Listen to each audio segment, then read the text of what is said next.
Hello friends, welcome to our channel. நம்ம சேனலில் competitive exam prepare பண்ணுறவங்களுக்காக நிறைய கண்டென்ட்ஸ் ஆல்ரெடி கொடுத்துட்ருக்கோம். தொடர்ந்து கொடுத்துட்டே தான் இருக்கேன். இன்னும் தொடர்ந்து கொடுத்துட்டே இருக்கேன். இன்னைக்கிலேருந்து ஒரு வீடியோ எப்படி கொடுக்க போகிறேன் அப்படின்னு கேட்டிங்கன்னா, நம்ம எல்லாரும் ஒரு கோடை விடுமுறை எதிர்பார்த்து காத்துட்ருக்கோம். ஒரு பெரிய லாங் லீவாக கிடைக்கும் அப்படின்னு சொல்லிட்டு. அந்த லாங் லீவ் என்ஜாய் பண்ணுறதுக்கு மட்டுமா அப்படின்னு கேட்டால் இல்லை. ஃப்யூச்சரை பிளான் பண்ணுறதுக்கும் இந்த லாங் லீவை நம்ம கரெக்டாக யூட்டிலைஸ் பண்ணிக்கலாம் அப்படிங்கிறது தான் சரியான தாட்டாக இருக்கும். அதனால் பிளான் யுவர் வெக்கேஷன். உங்கள் வெக்கேஷனை நீங்கள் எப்படி பிளான் பண்ண போகிறீங்க, யார் யார் என்னென்ன மாதிரி பிளான் பண்ணலாம் அப்படின்னு தான். இன்றைக்கி கரண்ட்டாக யூஜி ஃபைனல் இயர் படிச்சுட்டு இருக்கக்கூடிய ஸ்டூடெண்ட்ஸும், கரண்ட்டாக யூஜி செகண்ட் இயர் படிச்சுட்டு இருக்கக்கூடிய ஸ்டூடெண்ட்ஸும் அவங்களுடைய வெக்கேஷனை எப்படி யூஸ் பண்ணணும், அடுத்து லைஃப் எப்படி செட்டில் ஆகிறதுக்கு என்ன செய்யணும் அப்படிங்கிறது விஷயமா தான் நான் இன்றைக்கி சொல்ல போகிறேன். யூஜி படித்து முடிச்சு என்ன செய்ய, பிஎட் படிக்கணும், பிஜி படிக்கணும் அப்படின்னு உங்களுக்கு தோணும். நான் ஏற்கனவே உங்ககிட்ட சொல்லியிருக்கேன். யூஜி ஃபைனல் இயர் படிச்சுட்டு இருக்கக்கூடிய ஸ்டூடெண்ட்ஸ்கிட்ட அல்லது பிஜி ஃபைனல் இயர் படிச்சுட்டு இருக்கக்கூடிய ஸ்டூடெண்ட்ஸ்கிட்ட நான் யூஷுவலாக what is your next program அப்படின்னு சொல்லிட்டு ஈச் அண்ட் எவ்ரி கேண்டிடேட் நான் கேட்பேன். கிளாஸில் 40 பேர் 45 பேர் தானே இருப்பாங்க. 45 பேர்ட்டையும் வாட் இஸ் நெக்ஸ்ட் அப்படின்னு கேட்பேன். பார்த்தீங்கன்னா ஒரு 35லேருந்து 40 பேர் வரைக்கும் நான் அடுத்தால கவர்மெண்ட் எக்ஸாம் எழுதுறதுக்கு ப்ரிப்பேர் பண்ண போகிறேன் அப்படின்னு சொல்லுவாங்க. மீதி உள்ள 2-3 பேர் பிஜி படிக்க போகிறேன்னு சொல்லுவாங்க. அதுக்கப்புறம் கொஞ்சம் பேர் பிஎட் படிப்பாங்க. இந்த மாதிரி இருக்கும்.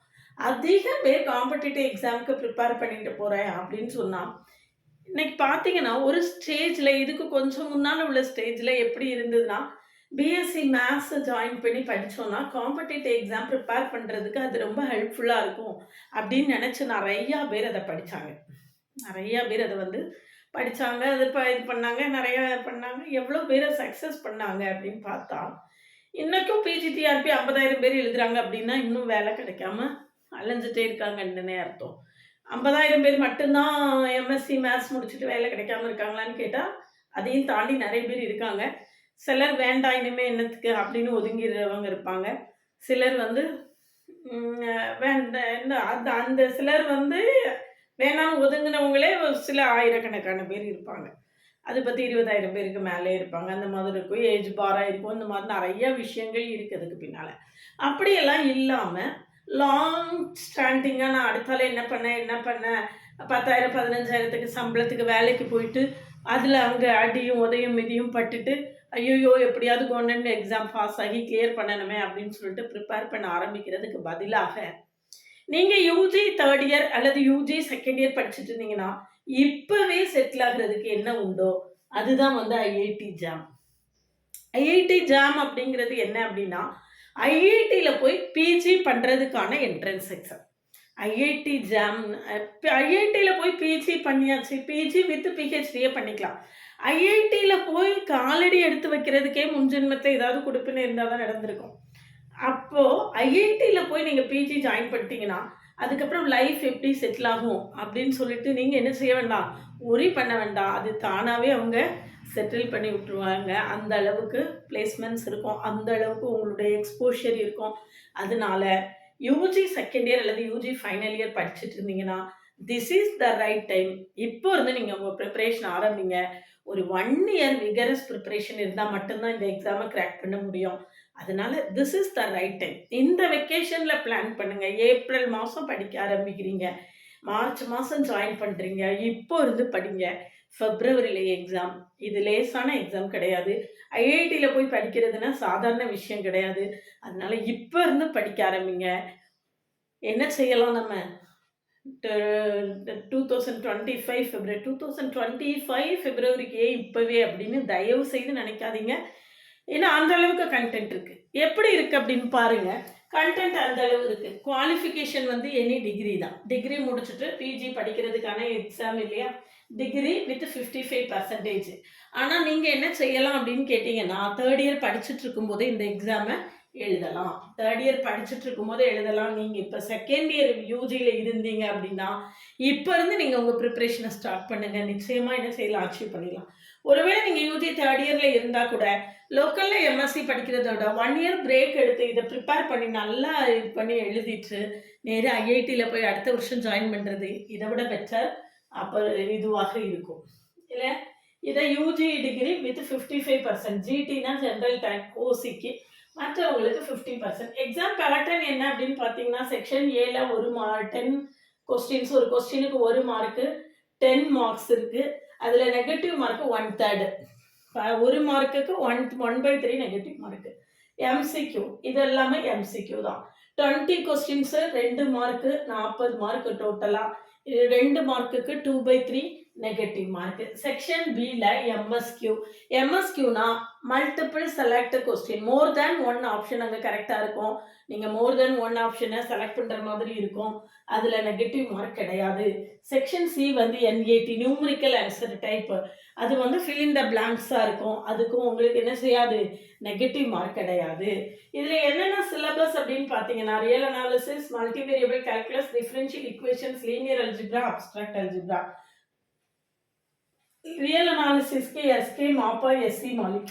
மல்டிவேரியபிள் கால்குலஸ்க்கு நம்ம ரெஃபர் பண்ண வேண்டிய book Schaum series, Jain and Iyengar. Differential ஈக்குவேஷன்ஸுக்கு ரொம்ப யூஸ்வலாகவே எம்டி ரேசிங் அணியா தான். லீனியர் அல்ஜிப்ராவும் அதே மாதிரி தான், ஷாம் சீரிஸ், விவேக் சகாய். இதில் என்ன அப்படின்னு பார்த்தீங்கன்னா, இதை நீங்கள் இப்போ எக்ஸாமை நல்லா ப்ரிப்பேர் பண்ணி கிளியர் பண்ணிட்டீங்கன்னா, அடுத்து பிஜி முடித்தோடனே சிஎஸ்சிஆர் நெட் எக்ஸாமை நீங்கள் ஆட்டோமேட்டிக்காகவே என்ன செய்திடலாம், கிளியர் பண்ணிடலாம். ரொம்ப ஈஸியாகவே கிளியர் பண்ணிடலாம். ஸ்டைஃபண்டோட படிக்க முடியும். இது ஸ்காலர்ஷிப்போட படிக்க முடியும். லம்ப் அமௌண்ட்டு ஸ்காலர்ஷிப்பாக கிடைக்கும். நீங்கள் ஒரு தடவை ஃபீஸ் கட்டிட்டீங்கன்னா கூட அடுத்தடுத்த செமஸ்டருக்கு ஸ்காலர்ஷிப் வாங்கி என்ன செய்திடலாம், ஃபீஸை கட்டிடலாம். இதில் ரொம்ப ஒரு 50% மார்க் எடுத்தீங்க அப்படின்னாலே ஓஹோன்னு பெரிய காலேஜில் சீட்டு கிடைக்கும். 42 மார்க்ஸ் எடுத்தாலே போதும், நல்ல சீட்டு கிடைக்கும் அப்படிங்கிறது தான் உண்மை. பார்ட் ஏல 10 கொஸ்டின்ல ஒரு 5 கொஸ்டின் எழுதினா போதும். 20 கொஸ்டின்ல ஒரு 8 கொஸ்டின் எழுதினா போதும். பார்ட் பில 10 கொஸ்டினுக்கு ஒரு 4 கொஸ்டின் அட்டன் பண்ணீங்கன்னா போதும். அதே மாதிரி செக்ஷன் சிலையும் இதுல ஒரு 10 கொஸ்டின், அதுல 5, அடுத்துள்ள 10 கொஸ்டின்ல ஒரு 4, இவ்வளவு எழுதினாலே நீங்க என்ன செய்திடலாம், நல்ல ஒரு ஸ்கோர் வாங்கி, இந்த 42%ங்கிறதே வெரி குட் ஸ்கோர் தான். இந்த மாதிரி ஒரு ஸ்கோர் வாங்கி நீங்கள் ஐஐடியில் போய் பிஜி ஜாயின் பண்ணிடலாம். வித் பிஹெச்டியே ஜாயின் பண்ணிக்கலாம். ஸ்டைஃபண்டோட படிக்கலாம், ஸ்காலர்ஷிப்போட படிக்கலாம். லைஃப் வந்து ரொம்ப ஈஸியாக ஓஹோன்னு செட்டில் ஆகக்கூடிய விஷயம். ஆனால் அதுக்கான எஃபர்ட்டை நீங்கள் இப்போ இருந்து எடுக்கணும். இப்போ இருந்து ப்ரிப்பேர் பண்ணீங்க அப்படின்னா தான் நிச்சயமாக என்ன செய்ய முடியும், இந்த அளவுக்கு ஸ்கோர் பண்ண முடியும். அதாவது சப்ஜெக்டை இன்டெப்த்தாக வாசிக்கணும். சப்ஜெக்டை இன்டெப்த்தாக வாசிக்கணும். நிறைய ப்ராப்ளம் சால்வ் பண்ணணும். நான் 10 இயர்ஸ் ப்ரீவியஸ் இயர் கொஸ்டினை கம்ப்ளீட்டாக சால்வ் பண்ணி காட்டுறேன். டீட்டெயில்டு லெக்சர்ஸ் இருக்கும். 10 இயர்ஸ் ஐஐடி ஜாம் கொஸ்டின்ஸை கம்ப்ளீட்டாக சால்வ் பண்ணி காட்டுவேன். டோட்டலாக ஒரு 25 டெஸ்ட்ஸ் வைப்பேன். டெஸ்ட் எல்லாத்துக்குமே டீட்டெயில்டு ஆன்சர்ஸ் கொடுப்பேன். ஐஐடி ஜாம் கோச்சிங் சென்டரில் கோச்சிங் கிளாஸில் ஜாயின் பண்ணவில்லைங்க ஆனால் காண்டாக்ட் பண்ணுங்கள். கிளாஸஸ் எப்படி இருக்குன்னு கமெண்ட்லேயும் டிஸ்கிரிப்ஷன் லிங்க் கொடுத்துருக்கேன். போய் பார்த்துட்டு கிளாஸஸ் பிடிச்சிருந்தேன்னா ஜாயின் பண்ணுங்கள். என்னுடைய ஓவிஎம் ஆப்பை டவுன்லோட் பண்ணிக்கோங்க. என்னுடைய டெலிகிராம் குரூப்பில் ஜாயின் பண்ணிக்கோங்க. ஓவிஎம் ஆப்பில் previous year questions, reference books எல்லாமே நிறையா கொடுத்துருக்கேன். தொடர்ந்து கொடுத்துட்டே இருக்கேன். அது உங்களுக்கு நல்லாவே ஹெல்ப்ஃபுல்லாக இருக்கும். அதனால் டைமை வேஸ்ட் பண்ணாதீங்க.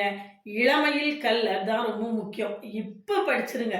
அப்புறம் லைஃப் பிற்காலத்தில் என்ன செய்யும், ஓஹோன்னு இருக்கும். அதனால் யூஜி செகண்ட் இயர் அல்லது தேர்ட் இயர் படிக்கக்கூடிய ஸ்டூடெண்ட்ஸ்க்கு இது ஒரு golden opportunity. Don't miss it. இது ரொம்ப சீனியர் மெம்பர்ஸ் பார்த்துட்டு இருந்தீங்கன்னா கட்டாயமாக உங்களோட யங்ஸ்டர்ஸுக்கு, உங்களுக்கு தெரிஞ்ச யங்ஸ்டர்ஸ்க்கு இதை ஷேர் பண்ணுங்கள். அவங்களுக்கும் நாம தான் சரியாக படிக்காமல் போயிட்டோம், அவங்களாவது நல்லா படிக்கட்டும் அப்படிங்கிற எண்ணத்தில் கூட நீங்கள் என்ன செய்யலாம், ஷேர் பண்ணலாம். This is the right chance for UG graduates. அதனால் இந்த சான்ஸை மிஸ் பண்ணிடாதீங்க. நல்லா ப்ரிப்பேர் பண்ணுங்கள், நல்லா எக்ஸாம் எழுதுங்க, ஓஹோன்னு லைஃப்பை செட்டில் பண்ணுங்கள்.